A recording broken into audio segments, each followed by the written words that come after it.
Hello, everyone. Welcome to the second Agent Chat Live in October. Today we have Matt Belford. Matt Belford is an agent at the Tobias Literary Agency. He represents illustrated works, graphic novels, and adult novels in the science fiction fantasy space, in addition to a small group of nonfiction projects. He's a self-proclaimed nerd with a love for video games, TTRPGs, and of course, books. So please welcome to my channel, Matt. Hello. Hello, thank you for having me on. Thank you so much for coming. I'm excited. So just a heads up, my goal here is to help potential clients get to know you a little bit better. Viewers are welcome to drop questions in the comments, but I did want to kind of start off by saying that I won't really be asking any questions that a Google search could answer, or a lot of things like query advice, word count, genre definitions. And I also won't be asking what I like to call pre-queries, which is like when people ask, would you be interested in, this book about mermaids in space or whatever? So yeah. Hey, Tamara. Hey, Jessica. Glad y'all can make it. All right. So we're going to start off with a little bit of a easy question, ease us all in. Okay. Can you talk a little bit about what categories and genres you represent? Sure. So adult science fiction and fantasy is the sort of biggest, broadest one. I don't work a lot in YA just because I'm not as familiar with that space. Graphic novels, I do work in the YA adult space because those are even more fluid than the normal novels are. And then a very select group of nonfiction. That's really like passion projects for me. So I don't typically ask for a lot of nonfiction queries. I represent some self-help stuff, a book on sustainability in agriculture when it comes to wheat for vodka, or spirits and growing stuff like that. So my nonfiction is very selective, but adult science fiction and fantasy is the bulk of what I work on. Nice. All right. So ahead of time, I post for my Patreon supporters. They can ask questions and send them ahead of time. I guess now is a good time to mention, if you want to support me on Patreon, you can do that, patreon.com/pubtalklive. And Lodestar submitted a couple of questions for you. So the first one is, what was the spark that made you realize you weren't a writer? And was that a hard fact to face?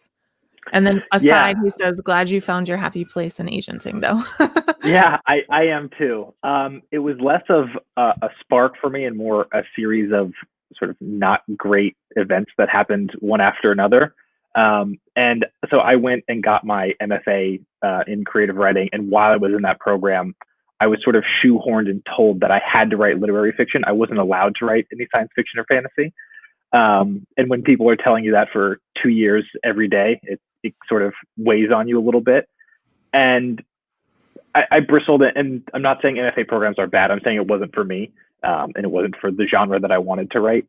Mm-hmm. And so because of that, I started taking a lot of publishing courses while I was there, trying to figure out as much as I could about the industry, because I wanted the program to at least be worthwhile for me. And we had some agents come and talk to us and explain what they did. And it was just a sort of perfect culmination of things. I wasn't sure if I wanted to drop out of the MFA program and sort of go pursue a law degree. I wasn't sure if I wanted to stick with writing. And agenting is a mix of those things plus a lot of others. So it was really a perfect fit for me. Awesome. That's why Divergent was written, right? Is Veronica Roth was frustrated with her MFA restrictions. So she did it on the side for fun. Good for her. I mean, I think that it's harder to find programs that are inclusive and advertise themselves as inclusive. And I don't mean from like a gender or a race standpoint. I mean, from a writing standpoint. Mm-hmm. I submitted a science fiction story to be accepted into my MFA program. And then my first class, I was told, oh no, we're not reading any science fiction about this. We don't do that here. I was like, oh, okay. Yeah. I think word of mouth is probably the best way to find out about which MFA programs are more open to that. Yeah. Yeah. All right. So he also asks, what's your ideal race/class build for TTRPGs? Which system? So I have only actually played Dungeons and Dragons 5th edition, D&D 5e. I have not gotten into like playing Pathfinder or other TTRPGs. I want to, but I one of the biggest reasons why I love playing is because I get to do it with friends around the table, right? And that's sort of not really possible right now. I've also actually been DMing a lot, so I don't have a favorite race or class, although I did like toying with the artificer class and a couple one shots that I've done. So I need to play more. Hopefully, with some restrictions being limited, we can start having sessions around the table again. Yeah. I've never played RPGs, but like many of my best friends did. In fact, 2 roommates I had in college did, and we had a whole room that was dedicated just to D&D. That's awesome. But I was like an engineer, so I was like literally always studying, and so I would just sit in the same room as them and study while they D&D adjacent, right? You get to still be around. Were Well, they I still were they big into remember painting the miniatures too? Yeah. I remember like flipping through one of the books, and I don't even know what it was. It was like this, it looked like a scorpion made from like jade. And I was like, I want to be this. And Elmer's like, you can't be, that's not a playable character. I'm like, want to bet? Like, I'm gonna be this guy. Yeah, I mean, I think that one of the things that I love about D&D is how much it's called homebrew, right? When people make their own systems or like their own additions or sort of like add-ons to it. And there's a creator, I think her Twitter is Sarah Mustang, and she created the combat wheelchair to allow disabled people to play a disabled character in D&D 5e. And it has been really cool to watch all the support. I mean, she's gotten a lot of not support and a lot of people being angry for no reason, because it's allowing more people to play the game. So just shut up and let people be happy. But it is cool to see the support and to see that, we all love our fandoms, however they come, and just we should allow everyone to enjoy and have fun. We have a comment. DMing is very close to writing a novel. At least you found a great way to explore your creativity. That is a great point, and it definitely is. Although it's hard when it's sort of choose your own adventure, and I can't necessarily like make my players do what I want them to. Yeah. So I have to make lots of options. It's a choose your own adventure novel. Yeah, and it seems like they always seem to focus on like the thing that you least expected them to focus on. Yes, yeah, that has definitely been the case. All right. So Tamara had a question for you. What's one book you would recommend everyone should read? Everyone should read. That's a great question. That's tough. Yeah, it's really tough. I mean, if we're continuing with like the D&D tropes and the sort of idea of Dungeons and Dragons, Kings of the Wild by Nicolas Eames is a really, really fun read, where he sort of takes D&D characters and archetypes and just says, okay, we're going to run with this, and we're going to add in a bunch of 80s band references because why not? So that's a good one. But if you're not big into D&D, you might not love that story. I guess if I have to say one specific novel, I'll go with the Broken Earth trilogy by N.K. Jemisin. I'm blanking on what the first novel specifically is called. But like she shows you how to do world building, how to deal with pacing. It is great that book won a Hugo, that she went on to win 3 in a row, that she is a person of color writing her own story. So I think that book and that series does a lot of really fantastic things. Yeah, that series is really good. Was that first book Kings of the Wild? Is that what you said? Yes, although the wild is spelled with a Y, W-Y-L-D. All right. Hey, Ebony, glad you could join us, by the way. All right. And so final question from Lodestar is, which video games do you like to play?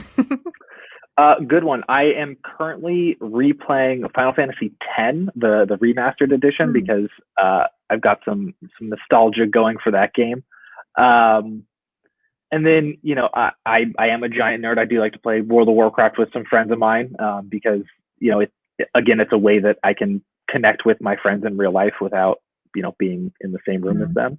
So those are 2 good ones. I do like RPGs. I wish that CD Projekt Red wasn't making everyone work 100-hour weeks to finish Cyberpunk 77, but it still looks like a good game, and I'll probably end up getting it. So, things like that. I also really love turn-based strategy games, which are kind of like super nerdy. So like Fire Emblem series. I see someone talking about Chrono Trigger. It's a great game. So a little bit all over the place. Nice. All right. So I'm gonna give you a little chance to brag about yourself. So please take full advantage of it. I feel like if I Okay. ask this question without that preamble, people are too humble, and so don't be humble, is what I'm saying. If Okay. someone is thinking about querying you, your wish list lines up with their work. Why should someone query you? Why would they want to work with you? I think because one, the agency that I work for is a very inclusive one, and we stand by that, and we do whatever we can to make sure that we are being as inclusive as possible. We've had some things happen over the past couple months that have sort of made us not look great, and we've done everything we could, I think, to rectify that. But for me personally, I think that partially because I am a newer agent, I've only been agenting full time since January of this year. I'm hungrier, and I'm going to do the work quicker than an older, more established agent with more clients and more things to do might have. If you send me your work on a Friday, I'm going to do my best to have notes back to you the next Friday so that you can get those edits done and we can work on it the next week together, and really move forward. I'm going to work quickly. I'm going to want to hop on the phone and talk to you, or if you don't feel comfortable talking to me on the phone, let's go through emails. I think I'm a really adaptable person, and some clients I only talk to on the phone, and some clients I only email, and some are a mix of both. I really like to say that I like to work how my clients want me to, and how much they need me is how much I'll be there for them. Yeah, I think I've only talked to my agent on the phone once, and it was like when she made the offer because I don't like to talk on the phone. Yeah, and I mean, I have a client who just really feels uncomfortable talking on the phone. She likes to be able to read and digest an email and then respond to it. It's like, okay, that's perfectly fine. If that's the way that suits you for work, then let's do it. Yeah. All right. Catherine asked, science fiction is a huge genre. What kind of, sorry, my niece, what kind of science fiction do you love to see in your query inbox? Is there a type of science fiction you don't enjoy? Um, I think I don't think that there is a type of science fiction I don't enjoy. I do think that space operas are hard for me to really truly love, because I think that there's so many sort of nuances that you have to do. In like broadening that to include fantasy, I love to see standalone fantasy where you are creating your own world. So it is sort of epic fantasy. But I also want to see, one of the things that I truly love to see is when an author takes something that they know and puts it into the story. So there's like a couple books talk about food, and they actually go into like how the recipe works in the middle of this story you're reading. And it's like, wow, that I can almost smell that. I want to make that myself. Or like how Kings of the Wild takes Dungeons and Dragon tropes and combines it with 80s, hair metal bands. That's, to me, like the pinnacle of where we're at. When you can take your niche nerddom and throw it into a book, I'm 100% on board. Mm-hmm. You just reminded me. Have you read Roselle Lem's Natalie Tan's Book of Luck and Fortune? I have not. No. It's like I would call it fabulism, I guess. Okay. But it's the food the food in it is like I get so hungry reading it, and we know each other. She was a Pitch Wars mentor, and she is now, and just we talk about food all the time, so I'm just like, oh. I mean, we talk about, you want to be shown, not told, and especially when it's food in fiction, I'm just like, oh, it's so good, I want it. Can you make it for me, please? I know. Hey Mike, glad you could make it. He said Kings of the Wild is great. Great, another fan. Yeah. All right, so Tamara asked if you could work with one author already published, who would it be?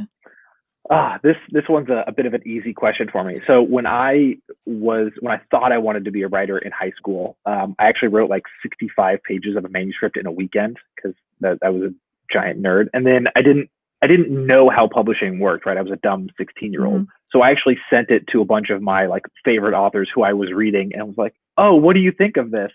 And none of them responded except for one, a woman named Gail Z. Martin, who wrote, Oh, I um, know Gail Martin.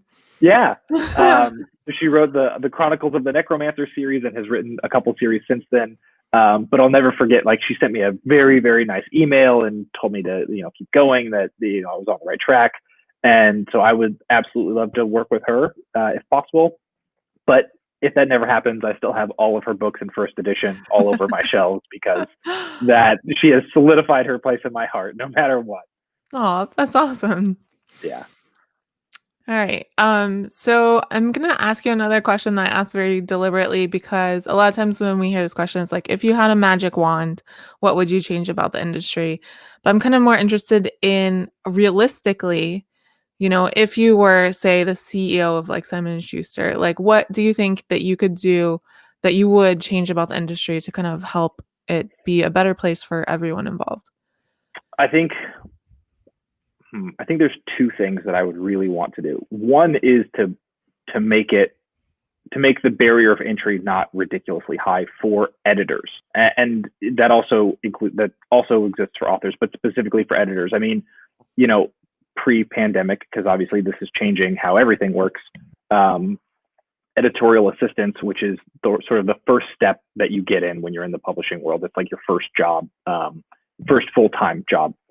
They're paid 32 to 35,000 a year, and when you're living in New York City, because you have to be in the office on 6th Ave every day, that's not a livable wage here. Unless you have 4 roommates and you're eating top ramen a couple nights a week, that's not really great.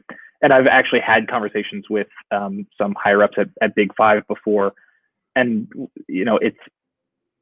they talked about how the executive team has to make a certain amount of money. It's like, okay, well, if you call it $100,000 from the executive team, you could give 10 people $10,000 raises, and it would mean the world to them. That means nothing to an executive making millions of dollars a year, right? Like, that's a drop in a bucket. And sort of, continuing that, the second thing I would change is to pay first-time authors enough that it makes them want to keep writing. I understand that publishing is a business, and that a publisher wants to make money because that's their job, right? A publisher doesn't truly care about its authors. They're a corporation first, and they care about their bottom line first, and then the authors second. If you are profitable to them, they will continue to do what they can to make you, happy. That's not to say like specific editors won't love their authors. I'm just talking about, like, if we're saying Simon Schuster As a machine, as a corporation, exactly. And so, pay debut novelists, pay first-time authors enough that they don't have to still hustle and work 60 hours a week at the other 2 jobs they have, right? A $10,000 advance it's a lot of money, right? $10,000 is not a small sum, but that's also going to be paid out over 2 or 3 years, and that's hard. That's really tough. You can't demand that that's the only thing they do if that's all you're going to pay them. Yeah. Yep. We've been talking about on Pump Talk Live salaries, because the last 2 episodes, it was Macmillan changed their starting salary to 40,000, and then Beacon Press changed theirs too. Yeah, and I hope it continues, right? I hope that it becomes the norm. But even 40,000, I don't think is enough as a full-time salary for someone getting out of college, when you're expected to have had internships or have done other things to get experience to work in publishing.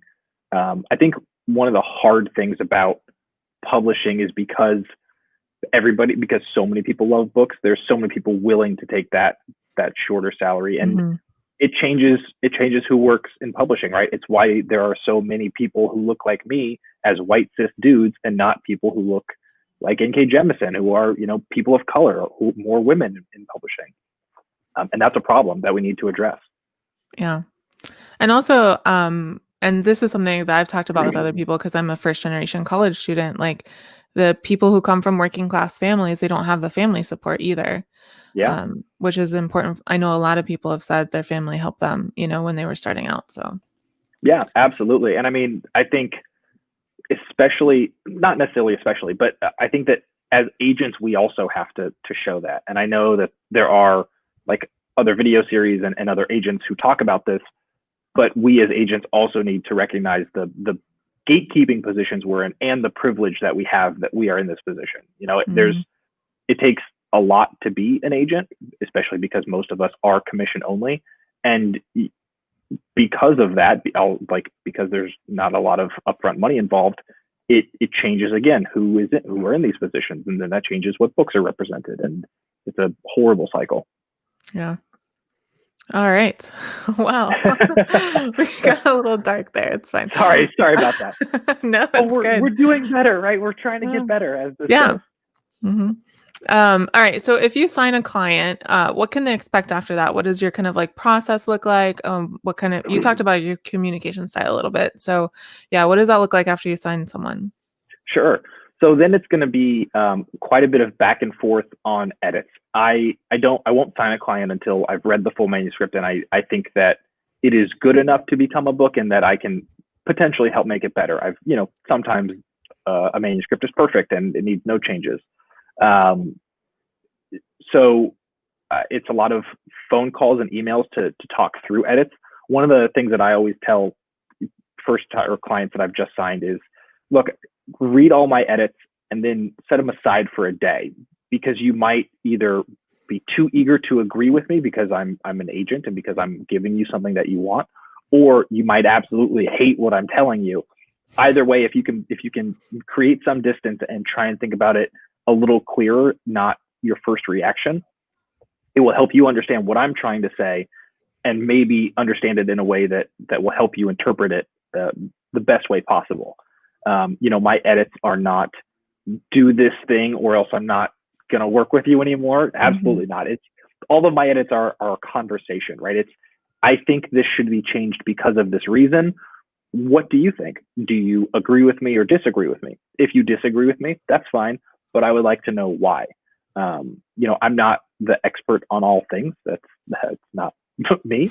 But I'm going to try and push you because the writer has to be the expert. You need to be the authority. So it's some back and forth on edits to get everything right. And then I tend to overshare information, I think. So I will share my potential submission list with my clients, my potential submission letter before it goes out. I'll talk to them through the process, and just really try and give them as much information as I can. And then I kind of feel bad about this, but it's just sort of what publishing is. Then there's a lot of waiting, right? Like if I sent a manuscript out on Tuesday, I'm not going to hear back for 4 to 8 to 16 weeks because editors take a long time. And so through that, I sometimes go a little radio silent because I have nothing to share. And I do try and do a better job of just like sending check-ins every once in a while saying like, hey, just letting you know that I have nothing to tell you. And then from there, once a contract is done and signed, my role becomes even less. So it's not to say like I disappear, but if you're in the middle of edits with your editor, I don't have a role in that conversation, number one. And number two, I want my clients to develop a relationship with their editors because that's going to be beneficial for everybody. Yeah, I always tell people every time I've gotten an edit letter, I read it and I hate it. And then I put it away for a couple of days and then I'm like, I read it again and I'm like, okay, well, I'll let me think about some of these things. They may be right, and you start like tinkering a little bit and then you realize like, oh yeah, I could do that. And then by the end of it, I'm like, my editor's a genius. Like this is a great edit letter. I haven't had anyone like fully disagree with me on something yet. So yeah. I think that's a good sign so far. Yeah. It's just because you have that knee-jerk reaction to like, oh, yeah, it's funny though. I did get one piece of advice one in an edit letter. It's a contemporary YA contemporary set in a very small town based on the town that I went to high school in, which had 50 people in the entire high school, right? Wow. And so one of my main characters is a cheerleader, and the person was like, cheerleaders kind of like, cliche. Can they be on the dance team? I'm like, you have obviously never been to a school with 50 people in it. Right. There's no nothing else. Yeah. And that's, those are, I've definitely read scenes like that where I'm like, could this be changed at all? And the author's like, no, Yeah. that's not how this works. I'm like, okay, sorry. Yeah. One of my critique partners is Canadian, and she's like, "What's gerrymandering?" And I was like, "Oh my God." Oh God, I wish I didn't know what I gerrymandering was. know. I know. Yeah. All right, so it's time for a quick round. So if you could answer these questions in, let's say, 15 seconds or fewer. So the first question I do have an introduction to, though. So when I was coming up with this show, I was trying to like decide what to call it.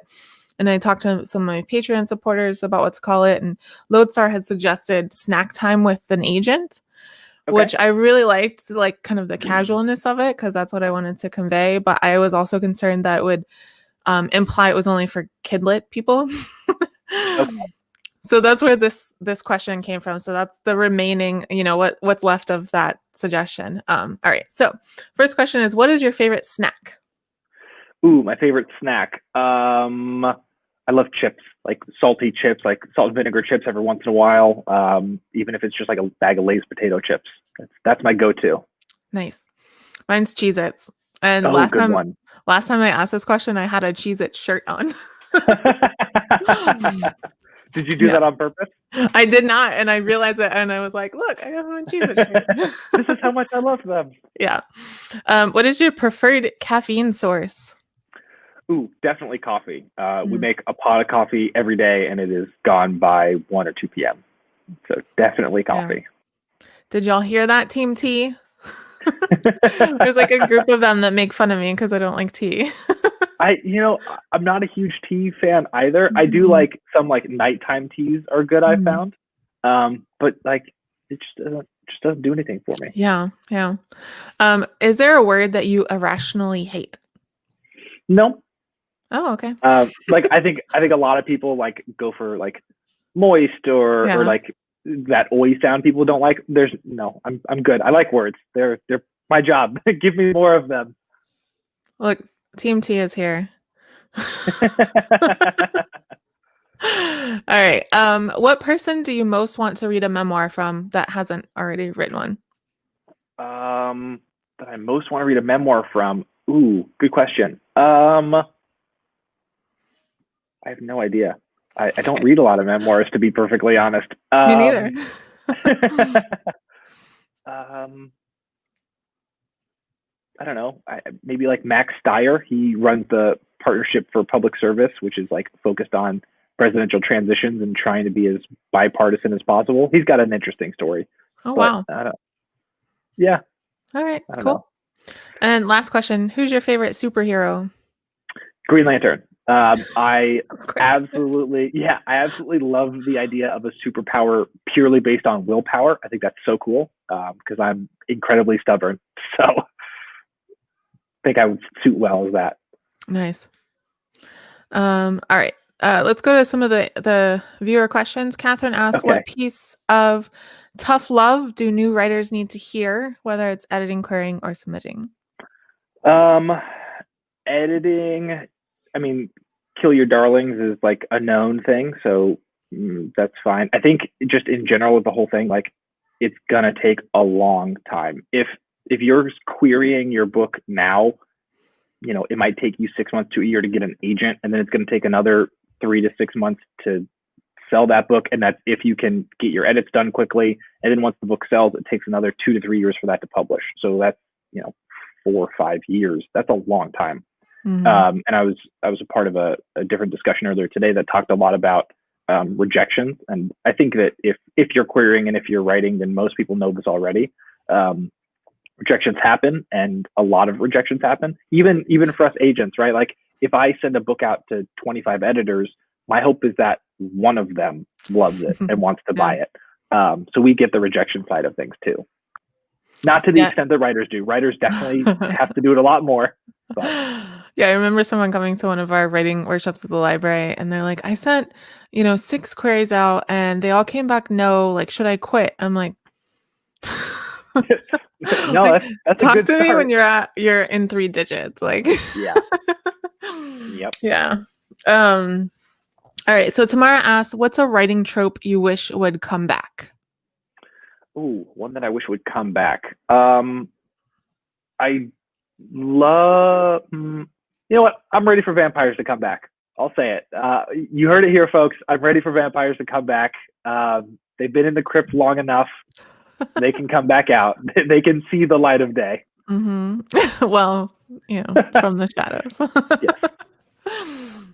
Yeah, I really, really want urban fantasy, especially well in young adult. That's kind of my area. I just love it so much, and I really want it to come back in a big way. Yeah. I mean, I think Yeah. that there's just been a weird shift. I mean, like the latest in the Jim Butcher Dresden Files series just came out, which I still need to pick up. And there's a lot of like series that are slowly ending. Like, and so I am curious what the next advent of urban fantasy is going to be. Yeah. It'll come back, definitely. So this is a good time to mention David Slayton, who's the author of White Trash Warlock, is going to be on the show next week. So he's going to be my guest co-host next week. And I've been telling people it's like a gay Dresden Files. Oh, that's awesome. So, yeah, that's a lot of fun. It's a good book. All right. So what is your single best query letter tip? I don't think you actually need to personalize it as much as people think you do. I think it's like that's one of those helpful things that you don't really need. Just sort of like follow the formula, right? Like give me an intro paragraph that has sort of a hook and then go into what the story is. But I think more and more we care, agents, editors, readers care more about the characters than we do the plot of the story. If you boil any book down to its plot, going to be kind of basic once you like really get down to it. So show me who those characters are. Give me a reason to love them, laugh with them, hate them. Do something in that query letter that makes me absolutely want to read more about that character, about your protagonist. And that's going to get me to read your pages. It's going to make me want to read your pages. And by doing that, make me want to keep reading more of your pages. So I think that that's what people should aim for. Nice. What is your favorite thing about being a literary agent? I love that it is a jack of all trades job. I grew up working in small businesses where, I was always told I was never allowed to say that's not my job. And that's very much what an agent is. I hope that's how I operate as an agent. That's how I hope, you all, if you have them interact with your agents, they should be the people who want to get the job done for you. We work for you. We don't work for anybody else. That's our job. So if you tell me you need, 3 copies of a book overnighted to you because you're giving them to, I don't know, Oprah and her 2 best friends, I'm going to find a way to get you those books, even if I have to drive to 3 different Barnes and Nobles across state lines. I really love that no day is the same, and that there's so many facets to this job, whether it's contracts or negotiating with an editor or dealing with edits or all of the above. It's a fun, always going, always something to do position. Nice. Mike asked, do you participate in Twitter pitch events? I do. I participate in the Pitch Wars Twitter pitch events, as well as DV Pit. I try and be a part of those whenever they come up. I think those are the only Twitter pitch events that I'm like really knowledgeable about. And that also like apply to the genres that I represent. I know there was one a couple weeks ago for Kid Lit. But again, like that's not a space that I work in. But yeah, definitely participate in Twitter pitch events. I'm constantly trying to do interviews or conferences or anything I can to both market myself and hopefully help potential new writers to, figure something out or find the best next steps for them. Yeah. Mike, is SFF Pit still happening? I think Dan runs that, right? That was a few months ago, wasn't it? I can't remember. I think I did participate in SFF Pit. Yeah. I think it was in like August. Sounds right. Okay. All right. So this is gonna be our last question, and it wasn't originally like on my rotation, but twice a year. Oh, you help run it too, Mike. I didn't know if you were helping or if you're just there because. Awesome. Thank you. Cool.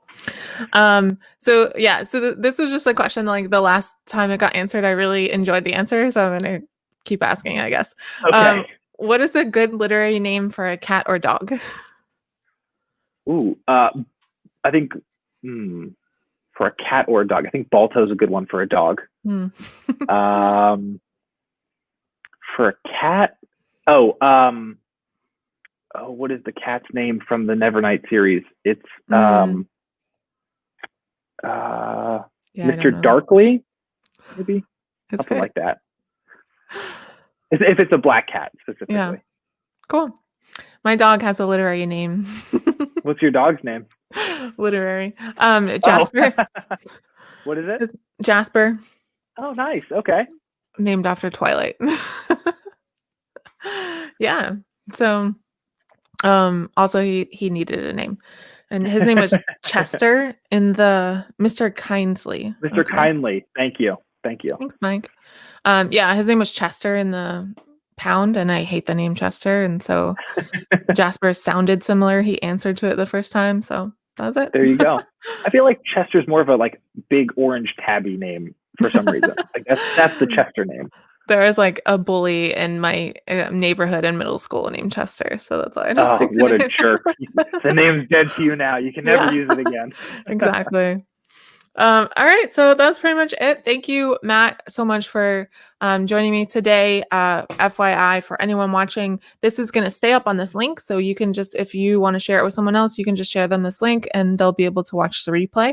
Also, if you're listening on the podcast replay, thank you for listening. We've been getting a lot of hits there, so yeah, so I syndicate all of the shows, the audio only, into a podcast, so people can listen if they want to do that instead of watch. Well, I hope they enjoy while they're, vacuuming or doing chores. They got the podcast going on. Yeah, I listen to podcasts when I cook. So yeah. There you go. All right. Thank y'all so much for joining us tonight. I'm just gonna put up the Patreon supporters, and if you want to hang around, Matt, I'll talk to you right after we end the broadcast. So perfect. Thank you bye, for having everyone. me, and thank you everyone for coming. Yeah, stay safe, wear your mask, and we'll see you next Saturday at 9 p.m. for Pub Talk Live with David R. Slayton as my guest co-host and Lauren Oberweger as my special guest. So bye, everyone.